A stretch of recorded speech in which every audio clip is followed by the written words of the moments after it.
tardes, seguimos con lluvia, aumentaron las provincias que están en alerta. Pero, como nos dijo ayer Francisco Holguín, parece que durante todo el noviembre así será.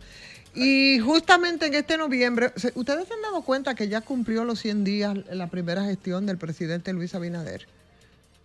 ¿Se han dado? Ya cumplió, ya son 100 días. 100 días. Y la verdad yo no sé qué sienten y qué piensan ustedes, pero yo siento como que esta segunda gestión, normalmente ocurre así. Es como que se trata de un gobierno muy viejo. La impresión que a veces da no es que está iniciando un cuatrienio, sino como que está terminándolo. Y una pregunta, porque mi memoria corta no lo recuerda, pero cuando, por ejemplo, esto de los segundos 100 días, de los segundos primeros 100 días. Sí, exacto. Esto yo no lo había visto ni con Leonel ni con Danilo, ¿o sí? Yo no recuerdo. Bueno. O sea, en el sentido de que sí hay una práctica que viene de Francia y de Estados Unidos, de una gracia, digamos, de caballerosidad política de los actores del sistema, de dejarle 100 días de cancha libre al nuevo incumbente. Eso no está escrito en ningún lado y siempre se trata de cumplir. Pero en este caso, tú tienes un gobierno que no es nuevo. Por eso digo, son los segundos primeros 100 días. Bueno, está tratando el gobierno de comprar con ese discurso una neutralidad, cuando en realidad ya todo lo que va a marcar los primeros 100 días fue el fracaso de la reforma fiscal. Y yo le voy a hacer una pregunta. Pero no, él preguntaba algo, que si eso ha ocurrido con los otros gobiernos, y lo que quiero es acotarle. Tú recuerdas que Danilo Medina, que fue con una cifra sin precedentes, creo que fueron 60 y cuánto fue que... 62, ¿no? 62%. Sí, lo más alto, ¿verdad? Lo más alto, ciertamente. Y que el 17 aquí el país estaba... Perdón, y 62 del 70% de la población. No, pero ese discurso, ¿tú lo habías oído? Pero recuerden que fue en el 2016 y en el 2017, enero de 2017, aquí se estaba convocando las protestas que fueron a las calles con Marcha Verde. Lo de diciembre, todo eso arrancó en diciembre del 16 con Odebrecht en Miami. Exactamente, o sea, lo que te estoy diciendo, que yo no sé si se trata de los segundos periodos, ¿no? Para un poco responder. Para un poco responder. Otra pregunta tengo. Sí, pero déjame terminar. Déjame terminar. Te voy a matar, te voy a mandar pata escritor. No, eso, o sea, y si hacemos la comparación, por ejemplo, con el expresidente Leonel Fernández en su segundo periodo, en este caso sería su tercer periodo, ¿verdad? Sí. Porque el primero hubo una interrupción, vino Hipólito Mejía, después cuando él volvió en el 2004 y después en el 2008, ¿cierto? Entonces, bueno, ahí, pero parece que es un síndrome y yo creo que a Danilo... Entonces, yo le tengo la pregunta antes de pasar con Fafa, que va a hacer una opinión. ¿Ustedes creen que el gobierno, la oposición no le ha dado chance en estos 100 días? O sea, no le ha dado la tregua. ¿O el propio gobierno no se ha dado tregua él mismo? Yo te respondo después de Fafa. Yo creo que la oposición le ha dado tregua. Ellos mismos no se han dado tregua. No, yo también tengo alguna respuesta, una respuesta para eso. Fafa. Miren, mi comentario de hoy está basado primero en este concepto, por una idea. El gobierno tomó el poder anunciando que iba a refundar el Estado y tenía 12 propuestas de reformas. Su primera parte se justificó que no pudo dedicarse a cumplir su promesa basado en el virus y en el impacto negativo de la guerra de Ucrania y de Rusia. Por lo menos esas fueron las excusas para no cumplirla. Pero en esta etapa, ahora, cumplida la primera etapa, el gobierno tiene entonces un desafío. Va a salir del poder sin cumplir su promesa. Y en ese orden, lo que él ha hecho, lo que es el objeto de mi comentario, es en esta plenaria tratar de darle una orientación a este periodo. Más de 400 casos inscribieron ellos como compromiso para esta etapa y solo 10 prioridades para estos 4 años. Y desde ese orden te dice, no había programa, se está resolviendo ahora la actualidad con las cosas más inmediatas. Yo quiero ver si habrá continuidad entre los compromisos del presidente de hacer los cambios que refundaran el Estado Y estas remesas, le insisto, mi comentario está referido a eso, a que el gobierno estableció 10 prioridades para este año. Yo creo que... Haga la pregunta. ¿No? Sí, no, son algunos elementos. Mira, el elemento que tú planteas es válido respecto al tema de la oposición. Y yo lo que creo no le ha dado tregua. Pero eso es un elemento dentro de los tantos que en mi caso yo los hago a modo de pregunta porque no tengo una respuesta contundente respecto a eso. Porque si tú te pones a ver, por ejemplo, y es una crítica que se ha hecho respecto a la mayoría de las obras que se han iniciado, que han quedado inconclusas. Está el tema, bueno, pero es que yo no estoy hablando de oposición porque yo no puedo hacer la evaluación solamente limitándome al tema de la oposición, que es una parte de esto. De respecto a la oposición, pienso que no ha dado tregua, aunque las cosas no han pasado de ahí. Hay otros elementos y uno de esos puede ser esas reformas de las que habla Fafa, de las que propuestas por el presidente, solamente la reforma a la Constitución, la reforma laboral anda guindando en un limbo, la reforma fiscal no fue a ninguna parte y el presidente, la misma situación interna, por ejemplo, respecto a los mismos compañeritos también y el tema de sus aspiraciones. Yo creo que la excesiva exposición también del propio presidente de la República. Una sobreexposición. Sí, una sobreexposición porque parece que está en Belén con los pastores, sus funcionarios. O sea, él ha tenido que asumir el piso de la vocería política y no hay respuesta, ¿tú entiendes?, de parte de los funcionarios. Pero además, la misma situación interna de su propio partido, el Partido Revolucionario Moderno. O sea, ¿qué es lo que pasa con el partido de gobierno? Ahí tú sientes que no logran unificar un discurso. Son como que todos esos elementos que yo creo que los podíamos poner sobre la mesa porque no es una sola situación. Mira cómo yo lo veo. En los últimos 3 meses, que yo recuerde así mediáticamente, porque a ellos les molesta el tema mediático cuando toma propiedad y toma fortaleza. En los últimos 3 meses, yo solamente he visto o recuerdo 2 eventos que el gobierno entiende que gente de oposición le ha marcado y que le ha dolido. Fue el caso de Leonel Fernández, cuando Leonel señaló de que el tema del Transcorlatán no se limitaba solamente al tema de corrupción, sino que había espionaje, que lo negaron y luego se afirmó de que sí, hasta la propia Procuraduría dijo que sí, también había espionaje. Y lo más reciente de Danilo Medina, que dijo que el gobierno de Abinader había convertido el sector eléctrico y el país en un caos. Lejos de eso, en estos 3 meses, yo no veo qué golpe le ha dado la oposición para no dejar gobernar a Luis Abinader. Es que yo veo todo lo contrario. Mira, es que lo que voy a decir... Tú lo estás limitando al tema de la oposición. No, yo solamente. Y son muchos elementos. Pero es preocupante llegar a esa conclusión porque es necesaria una oposición. Claro. Y yo creo que el PLD pagó un precio demasiado alto por no entender en su momento y a tiempo... ¿Su rol de oposición? No, que el PRM de aquel momento era una oposición que le hacía un contrapeso necesario y se ensorbecieron del poder se dieron con una realidad de frente. Entonces, si tenemos que aprender de la historia, que es la única gran maestra, yo no me siento muy contento al decir que la oposición política, conformada principalmente por el PLD, por la Fuerza del Pueblo en primer lugar y el PLD en segundo lugar, no ha desempeñado para nada su rol, Fel. Y no le estamos exigiendo que lo hagan en la tribuna constitucional donde pueden hacer lo que en el Congreso. No tienen los votos para hacer oposición. Pero el PRM no lo tenía en el 2017, como tú dijiste, ¿verdad? Claro. Y se montó y catalizó una marcha verde y una serie de... No era opción ni remotamente. Y si el PLD no se divide, tampoco hubiera sido opción. Exacto. Entonces, pero sin embargo, ese PRM de ese momento fue lo suficientemente aguerrido para compensar con el discurso, con los argumentos, con la pasión, con la vinculación con la ciudadanía y el organismo de base, compensar lo que le hacía falta en el Congreso. Porque al final de cuentas, te lo voy a poner con nombre y apellido, fuera de Farideh Raful en el Congreso, en la Cámara de Diputados, ¿con qué más contaba el PRM? Y Paliza en el Senado. Con esos 2 fue que hicieron la oposición. Fuera de ahí nada. Pero hicieron una oposición contundente, con firmeza, con argumentos, que neteaba un poco la fuerza, el músculo constitucional de voto. Pero aquí ni siquiera eso, Félix. Y entonces tú tienes un gobierno que la mayor oposición que tiene, la tiene él mismo, desde adentro. La mayor crítica que recibe, la recibe y la cosecha desde el pueblo por la ineficacia de sus funcionarios.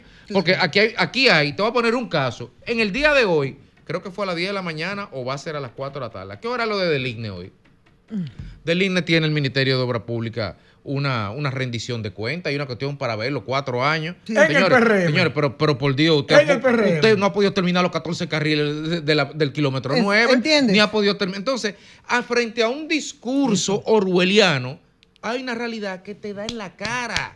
Entonces, a mí lo que más me preocupa no es que el PRM se desgrane por eso, es que no tienes una oposición que sí existía cuando el PLD-PRM, no tiene una oposición que si cayera ese mango, lo pueda agarrar. Pero entonces, ¿quién lo va a agarrar? Pero peor que todo. El vacío. Pero la naturaleza, la política del vacío. Voy para allá, pero peor que todo, hay una oposición que incluso en la mayoría de sus críticas no es lo que ha aprendido, no es lo que ha entendido, sino que ha sido precisamente internamente dentro del propio gobierno y de personas del gobierno y también de personas del partido, lo que complica mucho más porque las críticas que se han hecho desde el gobierno, la contundencia, quizás porque estamos saliendo precisamente de gobiernos de un partido que tuvieron demasiados años en el poder y salieron muy mal, entonces por eso, pero entonces es mucho peor porque vienen del mismo PRM que yo pienso que está imbuido en locoviejismo, que son incapaces siquiera de articular un discurso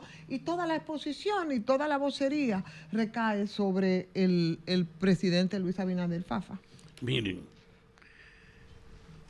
el PRM tiene ahora un desafío único. No pudo guiarse por su propuesta en general, sino tocándola marginalmente en su primer periodo. Un avance, un buen indicador, pero él logró en la oposición la unificación de la gente en función de lo que ofrecía y no pudo aplicarlo en el poder, no se dedicó a ello, lo dejó. Ahora en esta segunda etapa tiene un riesgo. 8 aspirantes a la presidencia, con el presidente diciendo que no va más, y si tú en un grupo que tiene 8 aspirantes en competencia para ser merecedor del voto popular que le permiten llegar al poder, si tú no tienes una plataforma común exigente para que todo el mundo se someta a ella, para que todo el mundo tenga que ser parte, para que la competencia entre los aspirantes sea en función de cuál ha sido más leal. Si esa propuesta no se toma, por eso yo le quiero dedicar, insisto, en la propuesta de las 10 reformas de ahora y de las 400, la importancia de que los candidatos no pueden salirse a hacer ellos su campaña, sino a promover el compromiso, a tratar de que la gente vea en función de su dedicación si merece el respaldo que busca. O sea que ese puede ser un elemento bastante importante de la cantidad de personas que están aspirando, pero el presidente no aspira. Claro. No va a repostular. Yo le voy a decir la verdad, siendo honesto. Sí. La oposición tiene tantos problemas internos de reestructuración de partidos, de candidaturas internas, de recomposición partidaria por un tema de que perdieron. Credibilidad, fragilidad, por lo que decíamos. Fragilidad, de renovación de las estructuras y de la base política, de su vocería, que no ha tenido todavía el tiempo suficiente para hacerle oposición al gobierno. Por lo cual, a quien Abinader tiene que llamarle la atención por hacerle oposición al gobierno es a sus propios funcionarios, que toda la semana tienen un tema metiendo la pata y que el pueblo le entra. Pero eso es lo que te estoy diciendo hace rato. El caso del apresado ahora en Estados Unidos. Es un ruido que se... Con el tema de Promescal. Sí. Entonces Promescal emite un comunicado, ¿verdad? Sí. Pero el jefe de la institución no sale a hablar. No sale a hablar. Pregúntame por qué. ¿Por qué? Tienen miedo a opinar para no buscarse problemas. Entonces probable de subversión de los entonces el tema comunicacional en este gobierno tiene problemas serios. Pero no se puede porque andan agachados. No, Graimer, pero en el momento que ellos hay funcionarios que no. Escúchame, pero en el momento que ellos emiten un comunicado y están haciendo las aclaraciones del lugar, yo creo que no están agachados. Yo creo que en este caso se están expresando. Si le suena el teléfono tienen que cogerlo. Sí, deben cogerlo, pero se están expresando y está haciendo las aclaraciones. Dice que ese medicamento... Pero cuando él dice que andan agachados, es que, yo pongo mi comunicado y ahí está editado lo que yo quiero decir y no me quiero salir del guión, pero yo no me atrevo a ponerme o a exponerme a una tanda de preguntas. Bueno, entonces la comunicación de es a hecho, media. el comunicado y no hablo en este caso, hablo como política general de comunicación. Pero la reacción se ha producido, es verdad, se ha producido, pero es verdad también que no les gusta, tú los llamas y solo cuando ellos quieren decir cosas es cuando entonces, y ¿sabes qué? Y por eso el presidente Luis Abinader ha tenido que asumir la prioridad. No, yo te voy a decir algo. Espérate, yo te voy a decir algo de este comunicado. En ese mismo punto, el comunicado de Promesa Cal, Adolfo, que es amigo de nosotros, muy bien. Cayó preso un coordinador general de él en Mao y cayó preso en Estados Unidos. O sea, que no fue ni en su jurisdicción. Bueno, pues mira, eso es un empleado de Promesa Cal que tuvo un inconveniente, ¿verdad? Hemos ordenado una investigación, nosotros estamos totalmente desligados como institución. Vamos a esperar una investigación que termine. Ya habló, ya. Oye eso. Ella está escurriendo el bulto. Está escurriendo el bulto. Oye, ¿por qué está escurriendo el bulto? Perdón, en este caso no es lo que él está diciendo. Yo creo que es más específico y estoy de acuerdo con lo que ustedes están planteando. Lo ideal sería uno poder conversar y hay una serie de dudas respecto a eso que él está escurriendo el bulto. Oye uno que dice el comunicado. En una comunicación directa con el colaborador involucrado, este informó que la detención se produjo viernes 22 de noviembre y que fue dejado en libertad sábado 23 de noviembre. 22 y 23, duró un día preso, ¿verdad? Entonces, 22 al 23. Entonces, simplemente Promesa Cal está escurriendo el bulto. Ahora, en vez de dar la cara, tiene que decir, y nosotros no solo que nos desmarcamos de ese empleado, no apoyamos eso, y segundo, que se haga la investigación correcta que se tenga que hacer en materia judicial en este tema. Y que caiga contra con otro perdón, pero mira, perdón, escúcheme. La nota que he leído dice que el programa de medicamentos Promesa Cal, dicen ellos que el coordinador de la farmacia del pueblo en la provincia de Valverde fue detenido porque fue lo que sabemos, por llevar un medicamento controlado de uso personal sin receta y autorización. Es importante precisar que el medicamento en cuestión de nombre Fentermina no es parte del cuadro básico de medicamentos y que por lo tanto no es adquirido por Promesa Cal ni dispensado en las farmacias del pueblo. Dicen ellos que llevaba consigo 108 pastillas de esa molécula utilizada para reducir el apetito y fue precisamente a través de conversación telefónica que lo hizo. O sea, ellos dicen que ese no es un medicamento que ellos distribuyen y que deberían de decir que va a hacerse las investigaciones en este sentido, pero que además era para uso personal. Bueno, pudiera preguntársele, pero no es no es parte de los medicamentos. ¿Qué es el empleado? ¿Qué es el empleado dentro de Promesa Cal? ¿Qué es el empleado dentro de Promesa Cal? Un empleado. No, que maneja medicamentos controlados. Sí, claro, pero ellos dicen que ellos no manejan. Pero espérate, Ivonne, lo que estamos... estoy dando la información nada más. Yo lo que estoy diciendo es que él, como empleado de Promesa Cal, aunque Promesa Cal no distribuye ese medicamento, está utilizando las influencias que él tiene dentro del mercado para compra de cosas para ser utilizado en eso. Ese es el tipo de cosas que hay que aclarar. Exactamente. Habría que preguntarle entonces al director de Promesa Cal que si fue utilizando porque es un medicamento para uso personal en un proceso eso se utiliza para bajar de peso como parte de un paquete. O sea, no es que él llevó un paquete, un grueso para venderlo, según dice ellos. Entonces, un fardo. Entonces, habría que preguntarle si fue un fardo, si fue para uso personal. Eso por eso no lo van a coger preso. Habría que preguntar. O si él está vinculado a sector privado. Te cogen preso porque tú un día preso. Sí, claro que sí, pero por supuesto que tú te crees que es aquí. No, claro que sí, allá tú puedes ser primo de quien sea y vas para el cuartico. Eso es así. Claro, porque es un medicamento que es controlado y que entonces, y normalmente esos medicamentos así. Y tú tienes que verlo, tú tienes que ver eso, Grimer, dentro del contexto de lo que está pasando en Estados Unidos ahora mismo con la guerra contra los opioides y el fentanilo. Pero mira cómo estamos nosotros especulando. Porque la institución no sale a decir lo que es.